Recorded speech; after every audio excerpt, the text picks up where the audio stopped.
Hola amigos, muy buenas noches. Aquí estamos en nuestras entrevistas con personajes en Unidos por Chile. Y hoy día tenemos a un verdadero personaje que es una revolución y revelación de las comunicaciones, el abogado Gabriel Alemparte, con quien él además de ser abogado es vicepresidente de Demócratas, uno de los partidos nuevos que está entrando en la arena política. Además me ha tocado interactuar con él en la Radio Agricultura, en el programa Conectados, en donde su lucidez y su agudeza nos han sorprendido, así que hemos decidido invitarlo para conversar de todas las cosas, las santas, las no tan santas también. ¿Cómo está, Gabriel? Bienvenido.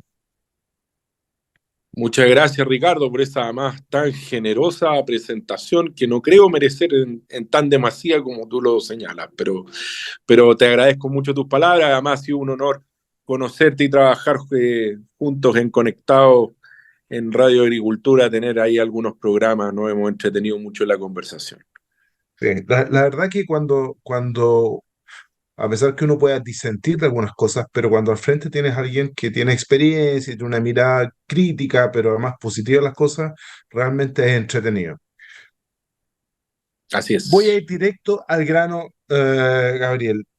Usted es Antes de doctora, entrar a la contigo, directo al grano. sí, como dermatólogo, directo al grano. ¿Ah? Eh, quiero hacerte algún par de preguntas antes de entrar a la contingencia. ¿Cómo ves el panorama político general en Chile? Es un panorama de excelencia? ¿Es un panorama que está turbio, está enredado, está en la mediocridad, está iluminado? ¿Cuáles serían los adjetivos y tu visión de lo que está ocurriendo hoy día en política? Tú eres un activo participante de la política y has además tenido una trayectoria en cargos públicos también. Entonces, ¿cuál es tu mirada? Tengo una mirada profundamente crítica a la política de hoy. Tengo una mirada profundamente crítica desde el punto de vista de la falta de preparación intelectual, de la falta de preparación, eh, sobre todo, yo diría, moral o ética, que me choca mucho. Creo que hay, como en todas las profesiones, creo que el mundo de las comunicaciones también ha contribuido a ir cambiando las dinámicas. Eh, Antiguamente, por ejemplo, en la profesión de abogado era muy raro ver un abogado que se publicitara en los medios de comunicación. Hoy día es una cosa como bien común, pero son como ciertos códigos de la política que han ido cambiando y no han cambiado para bien. ¿Ah? Yo creo que en la política hay un elemento central que es el diálogo, que es la confianza, que es la necesidad de llegar a acuerdos, que es la necesidad de aprender a transar también, más allá de tus propias convicciones, sin salirte de tus principios, poder ser capaz de entender que el otro también tiene un grado de verdad. Y yo creo que se han impuesto de alguna manera unas suertes de totalitarismo complejo desde el punto de vista de la opinión, desde el punto de vista de lo políticamente correcto, que finalmente han entorpecido el diálogo. El diálogo político tiene que ser un diálogo de sinceridad. Cuando uno ve las cosas que ocurren, por ejemplo, no sé, no solo los casos de corrupción, sino el comportamiento político en general, es bastante triste lo que ocurre. Yo creo que Entonces, parece, Gabriel, que hay dos elementos que lamentablemente avanzan en forma paralela y yo creo que tienden a potenciarse uno al otro. Primero, que pareciera hacerse por lo que describe, es que la calidad de quienes están en política en general, con muy buenas excepciones, por cierto, y hay que decirlo, no es del todo lo que uno quisiera en términos de sus competencias, de su nivel intelectual o incluso, como tú señalaste, desde el punto de vista ético. Y además hay una suerte de totalitarismo en algunos que hace que su visión sea la única, evidentemente, que corresponde y por lo tanto se trunca la posibilidad de diálogo. ¿Cómo mejoras entonces eso? Porque la mezcla de esos ingredientes es súper complicada, po. Nada bueno sale de eso, nunca. Y esto no tiene que ver ni con derecha ni con no, izquierda, no, digamos. Si yo tengo políticos no, malos de derecha, van a salir para las cosas de derecha y de izquierda también. sí, no, ¿Cómo sí, mira, mejoras eso? esto no tiene color político. Yo creo que hay Yo creo que hay un problema educacional de fondo, creo que hay un problema de ética que cambió en este país. Y cambió en el mundo también, si no, no seamos tan críticos con lo que ocurre también en otros países del mundo, ¿no? La calidad de la política ha bajado en otros países del mundo, ¿eh? Mira lo que está ocurriendo con los españoles. Uno no podría comparar la transición de un Adolfo Suárez o de un Felipe González con lo que ocurre hoy día entre Pedro Sánchez por ejemplo, y Podemos, ¿no? Yo creo que lo que ha bajado es la calidad, yo creo, educativa también, de entender además cívicamente lo que significa un representante, eh, y que alguien te represente, ¿no? Y ahí entonces aparece como los medios de comunicación como el personaje más conocido, ¿ah? Y no necesariamente el más competente, ¿no? Y ahí yo creo que hay un tema que afortunadamente, Ricardo, yo veo sí algunas luces de esperanza, en el sentido de que la gente, siento, está empezando a informarse más. Eh, yo creo, por ejemplo, lo que ocurrió el 4 de septiembre en el plebiscito, que era bien complejo, ¿ah? Porque yo te digo, yo soy de los miembros de la centroizquierda por el rechazo, que fuimos aquellos que nos levantamos para decir que no a ese texto constitucional. Era muy complejo poder convencer, imagínate, cuando partimos, además íbamos abajo, muy abajo en la encuesta, con el rechazo, y yo creo que fue muy difícil, era muy difícil poder explicarle a la gente algo tan complejo como un texto constitucional, bajarlo a un nivel de poder explicarlo en simple y ser capaz en el fondo de transmitir un mensaje de lo que podía ocurrir en la vida diaria a las personas. Y por eso yo siento que la gente en esa elección en particular tomó mucha conciencia de lo que significaban ciertos cambios de lo que podía ocurrir. Todavía falta mucho, sí, falta, pero yo siento que hay una generación que está empezando y también una generación Pero más. ok, pero tú eres partidario porque hay lo que se llaman los crecimientos orgánicos, los cambios orgánicos que demoran tiempo y que uno tiene la esperanza que sean los procesos culturales, pero también hay aceleradores de los cambios. Y un acelerador de los cambios, por ejemplo, un político podría ser, ok, poner más exigencias y decir, ¿saben qué?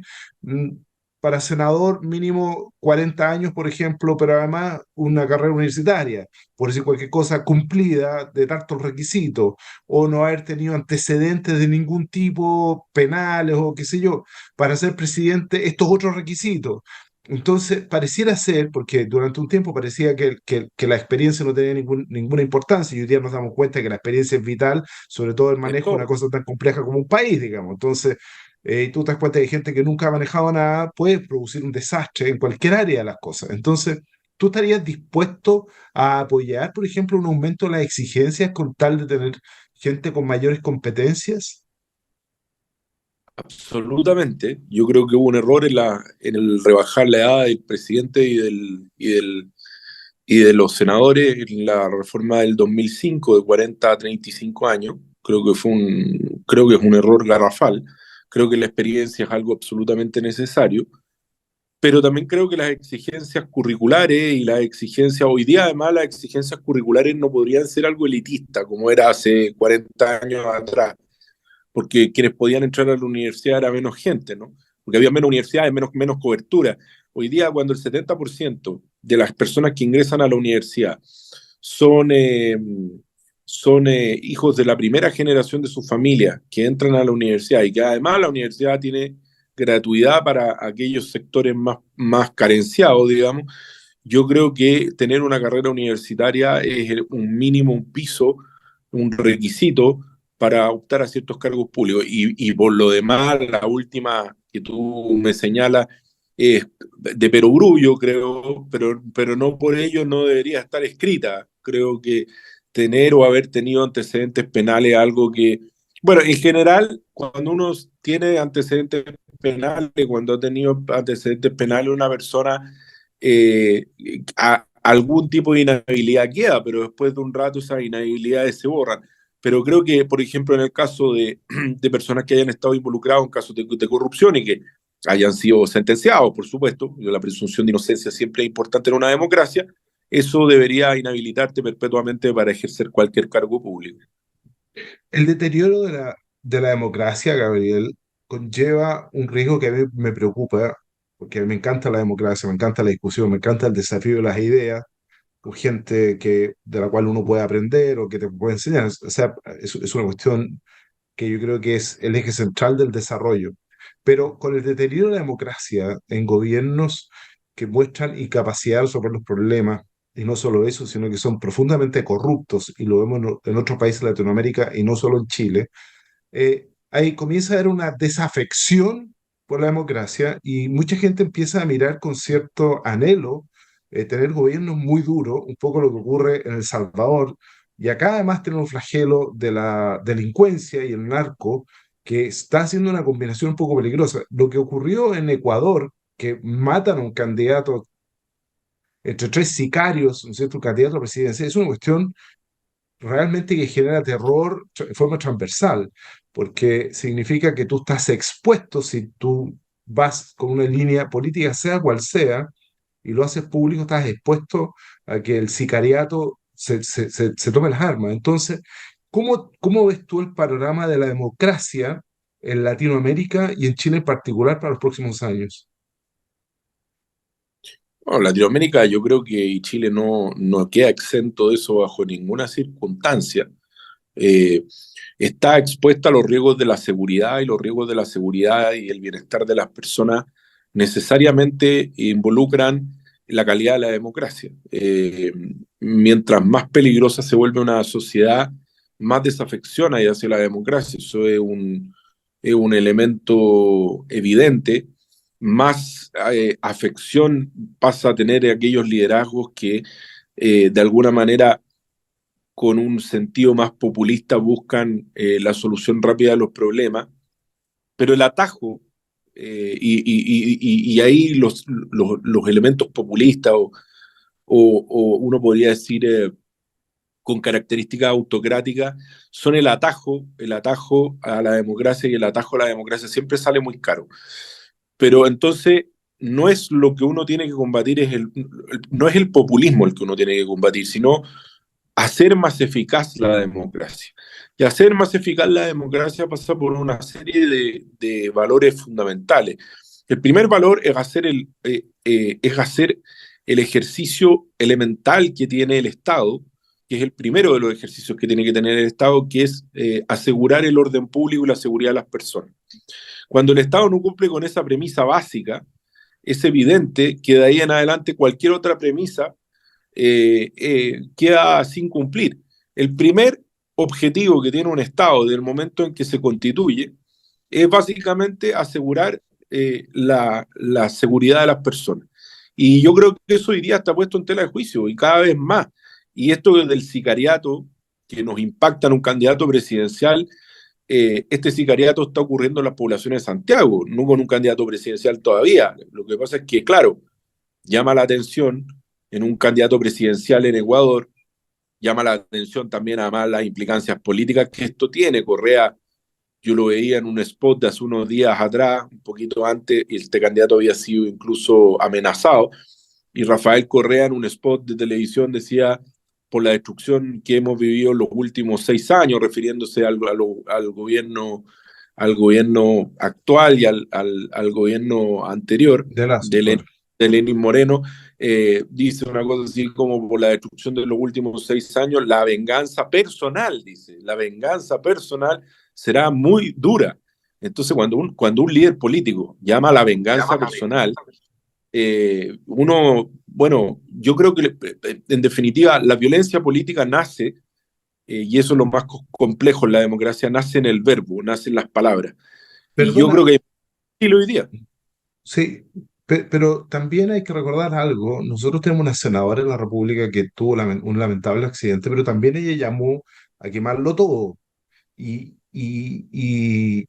de alguna manera han habido otros actores de la política que han avalado también la violencia sistemática. Hay que recordar que se le hizo un homenaje en el edificio del Congreso Nacional, o sea, el símbolo de la democracia, a quienes estaban quemándolo y destruyendo todo como si fuesen héroes, digamos. Entonces, Yo creo que, y no sé si tú estás de acuerdo, que deberían existir los mecanismos para sancionar ese tipo de actos, independiente que vengan de donde vengan, desde la mirada política que vengan, pero cualquier cosa que atente de esa manera contra la democracia y avale la violencia debería ser sancionado y esos actores no deberían estar en política. No sé cómo lo ves tú.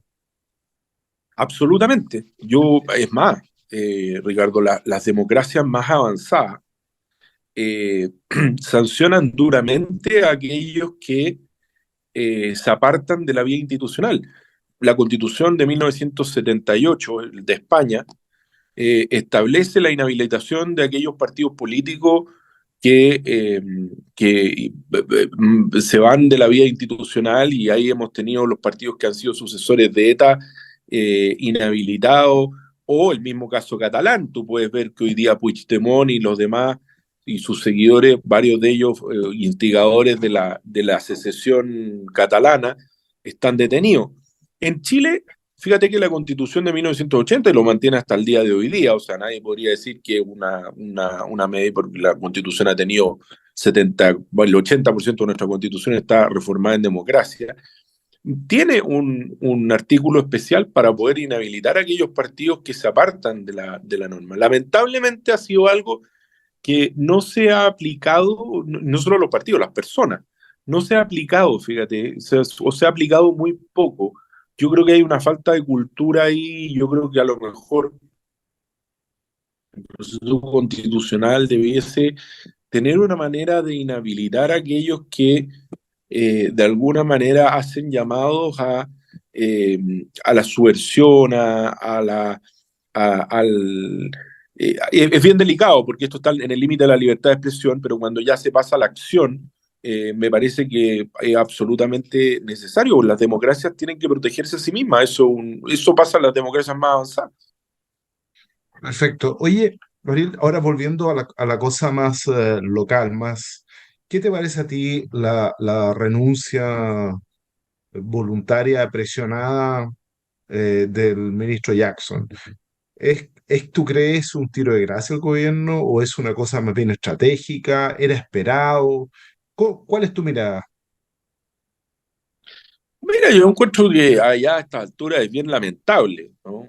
Haber aguantado el caso Fundaciones explotó ya hace más de 2 meses. Eh, Uno habría esperado una reacción rápida de control de crisis, como se hace en los sistemas presidenciales, que implica un cambio de gabinete rápido y poder retomar la agenda y poder exigir las responsabilidades políticas. El presidente arrastró a su amigo Giorgio Jackson durante meses de meses. Giorgio Jackson también se dedicó a no soltar esto. Uno, cuando es ministro, tiene que estar disponible para dejar los cargos. Si los cargos no, uno está a disposición del presidente de la República, uno es un colaborador directo, ¿no? Yo creo que todo este episodio ha sido extremadamente lamentable. Yo creo que el gobierno, sinceramente, ya está en su promedio histórico. No creo que aumente su popularidad. Me da la sensación de ya a esta altura la renuncia llega bastante tarde. Llega además producida por una evidente ya demostración de fuerza al Congreso de una acusación constitucional que tenía los votos en la Cámara de Diputados para destituir al ministro Jackson, y probablemente en el Senado también. También además una falta de capacidad de sostenerse, porque ya no era solo el mundo del centro, ni de la derecha, ni de republicanos, sino que ya era incluso en el mismo PS y PPD. Uno podía leer hoy día en la prensa que ya había una molestia muy grande conseguir sosteniendo a Jackson, porque además esto inmoviliza la agenda del gobierno. ¿Cómo es? Yo tengo aquí,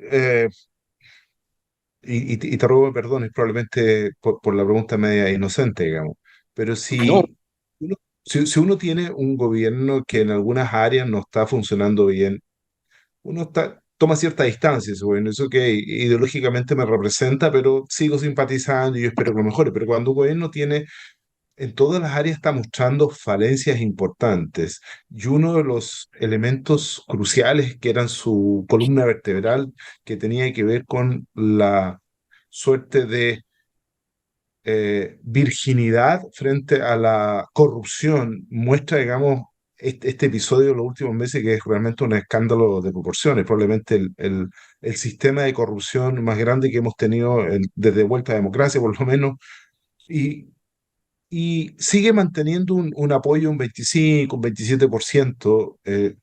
¿Por qué ocurre eso? ¿Por qué Es una esa gente... eh, Una pregunta muy buena, Ricardo, y la hemos tocado varias veces y en distintas conversaciones. Fíjate que la primera que me advirtió este punto, y que me pareció súper interesante, fue la Magdalena Mervilá. Me lo dijo un día. ¿Tú te das cuenta que cuando el presidente Piñera tuvo el estallido social, su propio sector le quitó el apoyo? Y le dije, ¿cómo Magdalena? A ver, explícamelo. Mira, cuando fue el estallido social, Piñera llegó a un 6%, 9%, no recuerdo bien la 9%, cifra, un 9%. Sí, un 9%. 9%. Eso, y aquí el presidente Boric en su peor momento, digo yo, o sea, creo que ha tenido momentos muy malos, ¿no? Uno va olvidando, pero el momento de los indultos, los diferentes errores que se han cometido bien brutales, y ahora esto, que es una crisis política de magnitud muy grande, un caso de corrupción. Mira, yo siempre creí que si a este gobierno se le pegaba o se le aparecía un caso de corrupción, la misma virginidad que ellos habían transmitido, esta suerte de superioridad moral, esta aversión a los 30 años, y todo iba a generar en su hueste un golpe bajo la línea de flotación, como se dice, ¿no? En los barcos cuando se hunden. Y curiosamente me di cuenta que no, que tiene un 30% que incluso hoy día vi una encuesta donde incluso subía un poco la aprobación, un par de puntos, en la meridiana de un 30, digamos, pero llama mucho la atención. Yo creo que hay un tema ético muy profundo. Creo que además un sector que tiene una falta de autocrítica brutal y además un sector que siempre apela a dos cosas y lo hizo en el plebiscito del 4 de septiembre y lo ha hecho siempre. Son los medios de comunicación y la gente no entiende, que son como dos, digamos, comodines para sacarse la responsabilidad propia. O la gente es tonta y no entendemos nada, cuando la gente es perfectamente capaz de entender perfectamente lo que ocurre, o la gente, además con el nivel de información que existe hoy día, o sea, todo el mundo está informado, o el problema tiene que ver con que los asedian, los tratan mal. Entonces, yo no sé bien, eh, y además es bien preocupante, Ricardo, porque y este es un análisis que hemos hecho, ¿ah? Eh, cuando uno mira las encuestas, ¿dónde está el mayor apoyo de este gobierno, que en el fondo es el 30% del cual estamos hablando? Está en hombres y mujeres de entre 18 y 35 años, de las clases o de los segmentos más altos de la sociedad. No así en los sectores más bajos. En los sectores más bajos este gobierno tiene una desaprobación muchísimo más alta y una aprobación muchísimo más baja. Son finalmente jóvenes o son Se nos capaces quedó, incluso de... Ahí está. te quedaste, vuelve de nuevo porque te quedaste un segundito pegado, así que vuelve de nuevo. No, que son jóvenes adultos, te digo, entre 18 y 35 años que en definitiva están dispuestos a perdonarles cosas como esta al gobierno. Y yo creo que ahí hay un tema ético, educacional, moral, un relajamiento tal vez de las costumbres, eh, no sé, un sesgo de fanatismo también creo que puede haber, ¿ah? Creo que también Pero puede lo que tú comentas es complejo porque precisamente de ahí van a salir los próximos dirigentes gremiales, sindicales, profesionales, políticos. Entonces, si tú señalas, mira, en realidad este segmento por sus ideas está dispuesto a perdonar cualquier cosa. Estos casos de corrupción masiva da lo mismo. Yo sigo, este es mi gobierno, estas son mis ideas, y da lo mismo lo que ocurra. Uno tiene que preocuparse porque hay muchos en la historia hay muchos episodios totalitarios que han generado problemas gigantescos a las poblaciones, precisamente de grupos medio iluminados que les daba exactamente lo mismo lo que estaba ocurriendo con tal de imponer sus ideales. Bueno, Ocurrió con el la- fascismo, ocurrió con el ah, nazismo y ocurrió con el comunismo. Entonces uno se sorprende, ¿no? claro, a ver, generalmente las revoluciones o los episodios más violentos de la historia se generan en torno a la burguesía. Basta ver la Revolución Rusa, basta ver la Revolución Cubana, basta ver cualquier revolución que uno revise, incluso la francesa. Eh, y los periodos más sangrientos tienen que ver con eso, ¿no? Con la imposición del fanatismo desde personas ilustradas y el daño que eso puede producir, ¿no? Recordemos que Carlos Altamirano en el año 1967, cuando llega llama en el Congreso de Chillán del Partido Socialista al levantamiento en armas, Carlos Altamirano era una persona perfectamente acomodada, sin problemas. Entonces, generalmente en las burguesías es donde nacen estos fanatismos. Yo creo que en Chile, la universidad como concepto ha dejado de ser universal, que es de donde viene la palabra. Yo creo que ahí hay un tema muy profundo que se toca muy poco en Chile, que tiene característica, la universidad dejó de ser universal. Y estoy hablando de la universidad como todas las universidades. ¿Ah? Creo que hay mucho fanatismo al interior, mucho de, yo comparo en los tiempos que a mí me tocó estudiar, muy poca diversidad en torno a los temas, ¿ah? Sobre todo, por ejemplo, en carreras como la que estudié yo, que es Derecho. Hace 20 años atrás, 25 años atrás, nosotros teníamos profesores de todos los colores políticos y los debates eran muy interesantes. Hoy día uno va a las facultades de Derecho y de repente es como una sola visión del mundo. Entonces, estos fanatismos finalmente nacen también de esas burguesías, ¿no? Y generalmente las revoluciones no nacen desde los sectores más carenciados de la sociedad, sino de otros que hablan a nombre de una De suerte ellos. de Y institución. claro, ¿Mm? y utilizan precisamente su pobreza, su desamparo, Exacto. y las utilizan y las canalizan en pos de... Y la gente, evidentemente, en su desesperación, de repente tiende a apoyar estas cosas como si fuesen el salvavidas y después se dan cuenta de lo que ocurrió. Es cuestión de ver lo que pasó en Cuba, digamos. Llevan 65 años.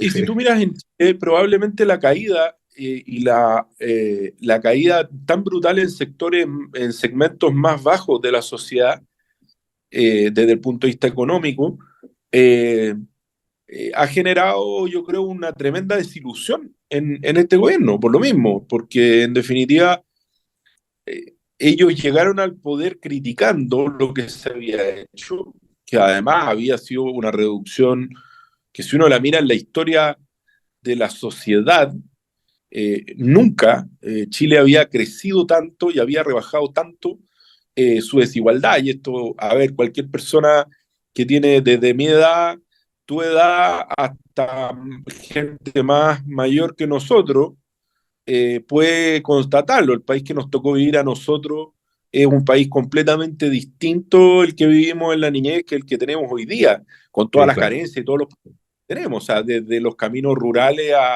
hasta la carretera por la cual uno transitaba, pasando por el acceso a los medios, no solo de comunicación, sino a los medios, a los bienes públicos y privados, a la capacidad de acceder a la educación, a la salud, que pueden tener 20.000 carencias, pero comparados con lo que había hace 40 años atrás, 50 años atrás, son muy distintos. ¿Eh? Muy distinto.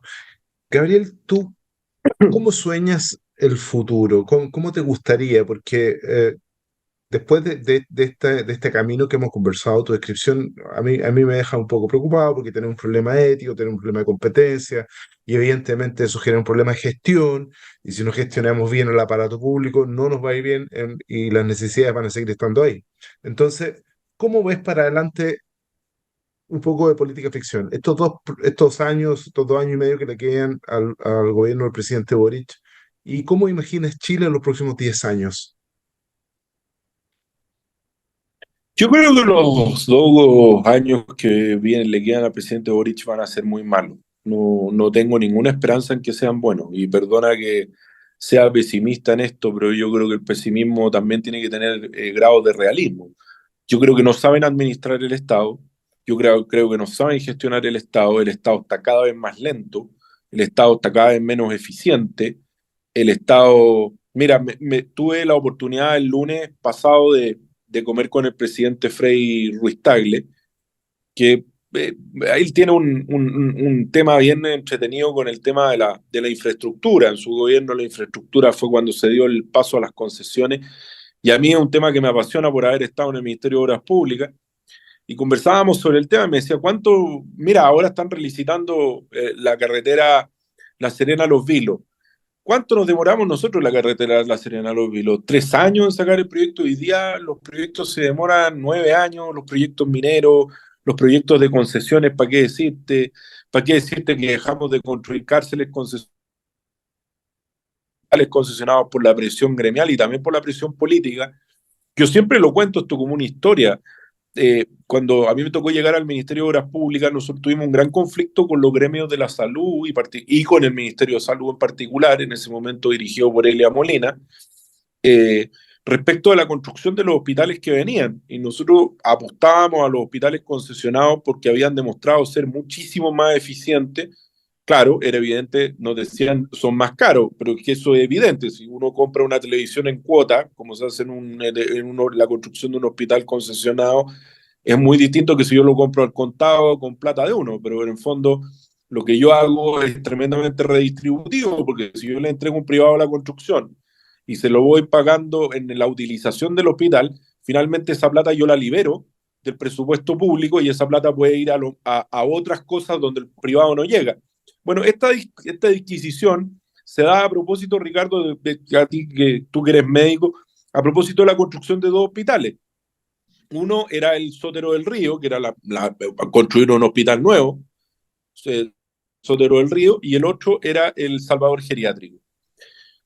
Mira hoy día, nosotros finalmente el tema se resolvió por la presidenta de la República en ese momento y se dijo, bueno, el Salvador Geriátrico por la vía concesionada y el Sotero del Río por la vía del presupuesto normal. El Sotero del Río hoy día está exactamente igual que cuando yo inicié en obra pública el año 2014. No se ha construido un metro cuadrado nuevo. Y el Salvador Geriátrico se está terminando en estos días. Por lo tanto, eh, es evidente que si nosotros no tenemos asociación público-privada, eh, Pero eso significa que hay que tener público-privada una muy visión, fuerte, está bien, pero hay que tener una visión política de aceptar que los privados juegan un rol importante y no partir absolutamente. diciendo las Por eso ISAPRES son malas, las AFP son malas, todo es malo, digamos, no, todo lo que venga a los privados es malo, a- aunque ellos son los que generan las lucas, me entregan las lucas y yo reparto las lucas que los absol- privados, porque es una cosa media kafkiana, porque el Estado no, no produce kafkiano, plata. no, kafkiano total. O sea, a ver, yo creo en un país fundan libertades, pero particularmente en una libertad en particular, que es la libertad de emprender. Y la libertad de emprender tiene que ver con la libertad de innovar, con la libertad de crear, con la libertad de generar riqueza a partir de conocimiento. Y para eso se necesita un Estado que ayude y no que complique. Y hoy día los emprendedores de cualquier cosa con los que uno conversa, desde los grandes empresarios, desde los grandes proyectos, hasta los pequeños proyectos, hasta que las pymes dan el 80% del trabajo en Chile, lo que más se quejan, y uno lo vive como profesional, es que finalmente tú cualquier cosa que tengas que hacer con el Estado significa un problema y no significa solución. ¿Sabes lo que pasa, Ricardo? Que nosotros dejamos de hablar, y digo nosotros, la clase política, a mí me importa mucho, pero aquí se dejó de hablar de crecimiento económico, dejó de hablar de libertad de emprendimiento. Yo creo profundamente en las libertades públicas personales, la libertad religiosa, la libertad de expresión, pero creo que un elemento central tiene que ser para el próximo. Mira, fíjate que el Comité para la Productividad que sacó un informe muy interesante, dice que si solamente se administraran bien, si solamente se eliminaran aquellos programas que la propia Dirección de Presupuesto del Ministerio de Hacienda ha calificado como poco eficientes, probablemente recuperaríamos un punto del PIB y tú no necesitarías la reforma tributaria que están proponiendo. O sea, finalmente es un tema de gestión, de conocer el Estado, pero conocer el Estado es una tarea, es una Sí, cosa que se claro, estudia, trabaja. obvio. No, no es Tú un que eres deseo, médico, no es un estamos de deseo, tú que acuerdo, eres no es médico, un deseo. estudiaste para poder entrar a un pabellón, no es una cosa que uno entra por No, pues no voluntad, es un deseo, por supuesto. no es un deseo. Lo que pasa es que hoy día uno se encuentra con este voluntarismo casi eh, fantasioso de que Mesiánico, yo con mesiánico, solo, diría. claro, yo deseo que el país esté mejor, no sé cómo hacerlo, pero lo deseo y como lo deseo se va Pero a construir en realidad. Y es una cosa, ¿quién va a ser? Y para ir terminando contigo, Gabriel, y ha sido súper entretenido para mí y espero que para quienes nos a mí estén también, escuchando también. ¿Quién tú crees? Esto es pura política ficción, pero porque después lo vamos a ver en 2 años más, entonces haz una apuesta quiénes son los próximos candidatos a presidente. Yo sé que 2 años es una eternidad en política, yo lo sí, sé, sí. A ver, pero entretenido. uno podría decir que una primera vuelta va a tener probablemente eh, cuatro candidatos o cinco candidatos a lo menos, ¿no? Sin pensar en que pueden haber los llamados candidatos outsiders que siempre aparecen, ¿no? Eh, la última elección fue Franco Parisi y en otras elecciones han sido otros los candidatos outsiders. Outsiders se entiende a aquellos que no provienen como de un sector político muy definido. Yo creo que va a haber, José Antonio Cast va a ser obviamente un participante del mundo republicano, del mundo más conservador. Yo jamás hablo de la ultraderecha porque no creo que sea la ultraderecha. Yo creo que él representa un mundo más conservador que es muy legítimo que exista y yo Por no supuesto. lo dejo bajo ninguna circunstancia. Son creencias que yo no comparto, pero que hay cosas que con ellos también comparto. Por ejemplo, yo comparto con José Antonio Cast la virtud del orden como una esencia básica del Estado de Derecho, que también lo comparto con Evelyn Matei, que yo creo que también puede ser una candidata de un sector importante, yo creo que un sector importante de la centro-derecha, probablemente también va a haber algún candidato del centro. Yo creo que el centro está más por definirse todavía, hay que definir. Nosotros estamos constituyéndonos en demócratas como un partido de centro, Amarillos también se está constituyendo, o sea, ya estamos constituidos legalmente, digamos, pero tenemos que seguir creciendo. Y ahí yo probablemente apuesto a candidatos como Jimena Rincón, como Felipe Arboe, gente de ese mundo, digamos, ¿no? Eh, que podrían ser nombres, que son los nombres que además suenan o se esperan de ese sector, si es que el sector falta una elección municipal, de gobernadores, van a ser partidos todavía que además van a estar Oiga, en ya un pues, viaje. matricúlese, sí, yo sé, pero matricúlese, ya lleva tres, lleva tres. Y Lleva en el, y Cast, en el Matei, Rincón, Arboe. ¿Quién más? Y yo creo que en el mundo de la izquierda, del socialismo democrático, va a haber otro candidato. Yo creo que va a ser Carolina Toá. Hoy día sería Carolina Toá, probablemente.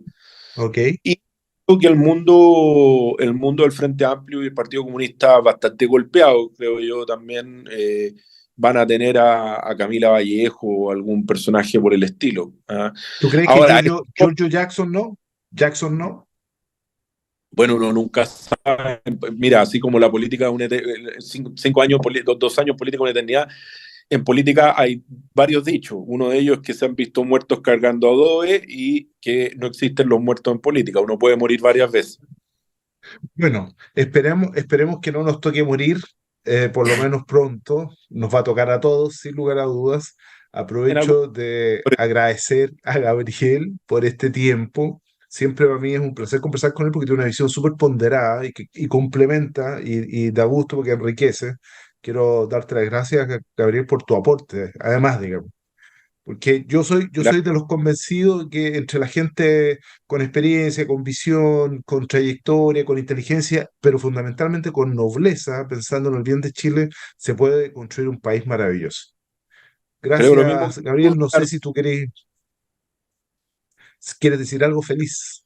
Sí, no, no, absolutamente agradecerte este tiempo y esta entrevista y agradecerte además, yo siempre he creído en el diálogo, creo que el diálogo es fundamental en una sociedad, creo que uno tiene que ser capaz de entender que en el otro hay siempre una verdad, una parte de la verdad que uno tiene que acoger. Por lo tanto, yo solamente agradecerte, al lado tuyo además uno aprende también, porque tus preguntas siempre son muy acertadas cuando hemos estado en la radio sobre estos temas. Yo sé que a ti te apasiona mucho el país también y a quienes nos apasiona el país y que amamos esta patria profundamente, estamos incluso dispuestos a pagar ciertos costos. Yo los pagué con Así mucha es. fuerza el 4 de septiembre y estoy dispuesto a pagarlos 1000 veces si es necesario por un país que uno quiere y que uno quiere ver que se desarrolle en paz, en tranquilidad y donde todos podamos crecer digna. Yo creo que es lo que lo ¿ah? Eh, por lo tanto, cualquier diálogo que enriquezca eso, creo que es necesario. Así que muchísimas gracias por tu tiempo. No, gracias a ti. Gracias, buenas noches a todos y ya estaremos nuevamente con otro de los personajes interesantes de la política y el acontecer nacional. Un abrazo y que estén súper bien. Chao. Chao, Chao, Gabriel. gracias. Chao.